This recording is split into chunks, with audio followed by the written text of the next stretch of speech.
ఇది ఫస్ట్ ఏం చేస్తుందంటే వాళ్ళ ఊపిరితిత్తులు, వాళ్ళ హార్ట్ ఇదంతా ఫంక్షన్ ఇంప్రూవ్ అవుతుంది. మోస్ట్ ఇంపార్టెంట్ అది. రెండవది న్యూట్రిషన్ ఇంప్రూవ్ అవుతుంది. ఈ పిల్లలకి కొంచెం తక్కువ ఆహారం తీసుకుంటారు. కంజెనిటల్ స్కోలియోసిస్ అన్నారు ఇందాక మీరు. దీన్ని మేము వేరే గ్రూప్గా ఎర్లీ ఆన్సెట్ స్కోలియోసిస్ అంటే తల్లి కడుపులో ఉన్నప్పుడు కానీ ఎర్లీ స్టేజెస్లో వచ్చిన స్కోలియోసిస్ని 10 ఏళ్ల చిన్నపిల్లలు వచ్చే scoliosis, early onset స్కోలియోసిస్లు.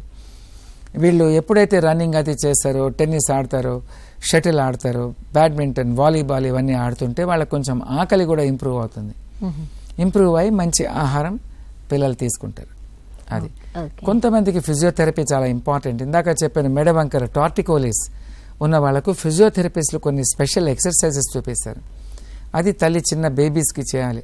3rd month, 4th month, 1st month onwards నుంచి ఆ ఎక్సర్సైజులు చేయడం ద్వారా ఇంప్రూవ్ అవుతుంది.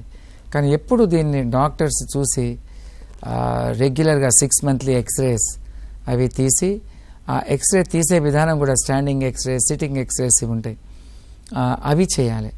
అవి చేసి హోల్ స్పైన్ ఎక్స్రేస్ అంటాం. రొటీన్ ఎక్స్రేస్ పనిచేయవు.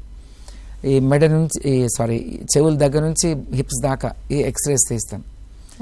దీనికి అన్ని సెంటర్స్లో దొరకవు ఈ ఫిల్మ్స్. ఈ పెద్ద పెద్ద డయాగ్నోస్టిక్ సెంటర్స్లో కానీ హాస్పిటల్స్లో కానీ ఉంటాయి. అక్కడ చెక్ చేస్తూ ఉంటాం ఈ బ్రేస్ ట్రీట్మెంట్లో. ఒకవేళ బ్రేస్ ట్రీట్మెంట్లో కానీ మేము కరెక్ట్ చేయగలిగితే we don't have to bother. అది కాకపోతే అప్పుడు సర్జరీస్ చేస్తాం.